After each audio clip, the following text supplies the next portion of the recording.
भगवत प्रेमी भक्तों, जय श्री कृष्ण। एकादशी व्रत कथा की श्रृंखला में आज जया एकादशी व्रत कथा। धर्मराज युधिष्ठिर बोले, हे भगवान, आपने माघ के कृष्ण पक्ष की खटतिला एकादशी का अत्यंत सुंदर वर्णन किया।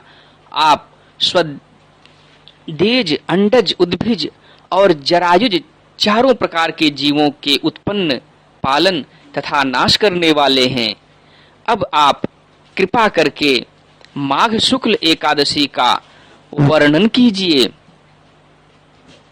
इसका क्या नाम है, इसके व्रत की क्या विधि है और इसमें कौन से देवता का पूजन किया जाता है। श्री कृष्ण कहने लगे कि हे राजन, इस एकादशी का नाम जया एकादशी है। इसका व्रत करने से मनुष्य ब्रह्म हत्यादि पापों से छूटकर मोक्ष को प्राप्त होता है तथा इसके प्रभाव से भूत, पिशाच आदि योनियों से मुक्त हो जाता है। इस व्रत को विधि पूर्वक करना चाहिए। अब मैं तुमसे पद्म पुराण में वर्णित इसकी महिमा की एक कथा सुनाता हूँ। देवराज इंद्र स्वर्ग में राज करते थे और अन्य सब देवगण सुखपूर्वक स्वर्ग में रहते थे। एक समय इंद्र अपनी इच्छानुसार नंदन वन में अप्सराओं के साथ विहार कर रहे थे और गंधर्व गान कर रहे थे। उन गंधर्वों में प्रसिद्ध पुष्पदंत तथा उसकी कन्या पुष्पवती और चित्रसेन तथा उसकी स्त्री मालिनी भी उपस्थित थे। साथ ही मालिनी का पुत्र पुष्पवान और उसका पुत्र माल्यवान भी उपस्थित थे।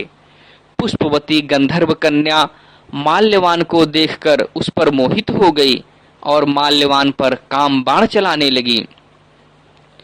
उसने अपने रूप, लावण्य और हाव भाव से माल्यवान को बस में कर लिया। हे राजन, वह पुष्पवती अत्यंत सुंदर थी। अब वे इंद्र को प्रसन्न करने के लिए गान करने लगे, परंतु परस्पर मोहित हो जाने के कारण उनका चित्र भ्रमित हो गया था। इनके ठीक प्रकार न गाने तथा स्वर ताल ठीक नहीं होने से इंद्र इनके प्रेम को समझ गया और उन्होंने इसमें अपना अपमान समझकर उनको शाप दे दिया। इंद्र ने कहा, हे मूर्खों, तुमने मेरी आज्ञा का उल्लंघन किया है, इसलिए तुम्हारा धिक्कार है। अब तुम दोनों स्त्री पुरुष के रूप में मृत्युलोक में जाकर पिशाच रूप धारण करो और अपने कर्मों का फल भोगो।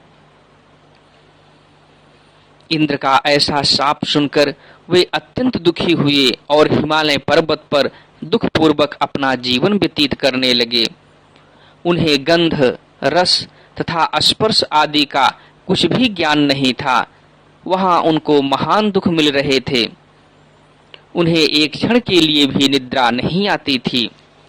उस जगह अत्यंत शीत था, इससे उनके रोंगटे खड़े रहते और मारे शीत के दांत बजते रहते। एक दिन पिशाच ने अपनी स्त्री से कहा कि पिछले जन्म में हमने ऐसे कौन से पाप किए थे जिससे हमको यह दुखदायी पिशाच योनि प्राप्त हुई।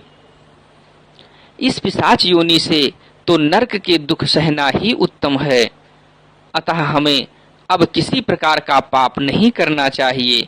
इस प्रकार विचार करते हुए वे अपने दिन व्यतीत कर रहे थे। दैव योग से तभी माघ मास में शुक्ल पक्ष की जया नामक एकादशी आई। उस दिन उन्होंने कुछ भी भोजन नहीं किया और ना कोई पाप कर्म ही किया, केवल फल फूल खाकर ही दिन व्यतीत किया और सायंकाल के समय महान दुख से पीपल के वृक्ष के नीचे बैठ गए। उस समय सूर्य भगवान अस्त हो रहे थे। उस रात को अत्यंत ठंड थी, इस कारण वे दोनों शीत के मारे अति दुखित होकर मृतक के समान आपस में चिपटे हुए पड़े रहे। उस रात्रि को उनको निद्रा भी नहीं आई। हे राजन, जया एकादशी के उपवास और रात्रि के जागरण से दूसरे दिन प्रभात होते ही उनकी पिशाच योनि छूट गई। अत्यंत सुंदर गंधर्व और अप्सरा की देह धारण कर सुंदर वस्त्राभूषणों से अलंकृत होकर उन्होंने स्वर्गलोक को प्रस्थान किया। उस समय आकाश में देवता उनकी स्तुति करते हुए पुष्प वर्षा करने लगे। स्वर्गलोक में जाकर इन दोनों ने देवराज इंद्र को प्रणाम किया। इंद्र इनको पहले रूप में देखकर अत्यंत आश्चर्यचकित हुआ और पूछने लगा कि तुमने अपनी पिशाच योनि से किस तरह छुटकारा पाया, सो बतलाओ। माल्यवान बोले कि हे देवेंद्र, भगवान विष्णु की कृपा और जया एकादशी के व्रत के प्रभाव से ही हमारी पिशाच देह छूटी है। तब इंद्र बोले कि हे माल्यवान, भगवान की कृपा और एकादशी का व्रत करने से न केवल तुम्हारी पिशाच योनि छूट गई, वरन हम लोगों के भी वंदनीय हो गए, क्योंकि विष्णु और शिव के भक्त हम लोगों के वंदनीय हैं। अतः आप धन्य हैं। अब आप पुष्पवती के साथ जाकर विहार करो। श्री कृष्ण कहने लगे कि हे राजा युधिष्ठिर, इस जया एकादशी के व्रत से बुरी योनि छूट जाती है। जिस मनुष्य ने इस एकादशी का व्रत किया है, उसने मानो सब यज्ञ जप दान आदि कर लिए। जो मनुष्य जया एकादशी का व्रत करते हैं, वे अवश्य ही 1000 वर्ष तक स्वर्ग में वास करते हैं। कथा सुनकर श्री कृष्ण ने बताया कि जया एकादशी के दिन जगतपति जगदीश्वर भगवान विष्णु ही सर्वथा पूजनीय हैं। जो श्रद्धालु भक्त इस एकादशी का व्रत रखते हैं, उन्हें दशमी तिथि से को एक समय आहार करना चाहिए। इस बात को ध्यान में रख के आहार सात्विक हो। एकादशी के दिन श्री विष्णु का ध्यान करके संकल्प करें और फिर धूप दीप चंदन फल तिल एवं पंचामृत से विष्णु की पूजा करें। पूरे दिन व्रत रखें। संभव हो तो रात्रि में भी व्रत रखकर जागरण करें। अगर रात्रि में व्रत संभव ना हो तो फलाहार कर सकते हैं।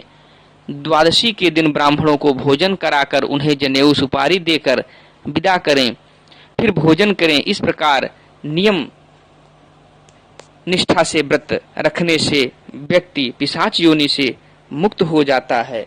आशा है कि आप लोगों को वीडियो पसंद आया होगा। वीडियो देखने के लिए धन्यवाद। आपका दिन शुभ हो।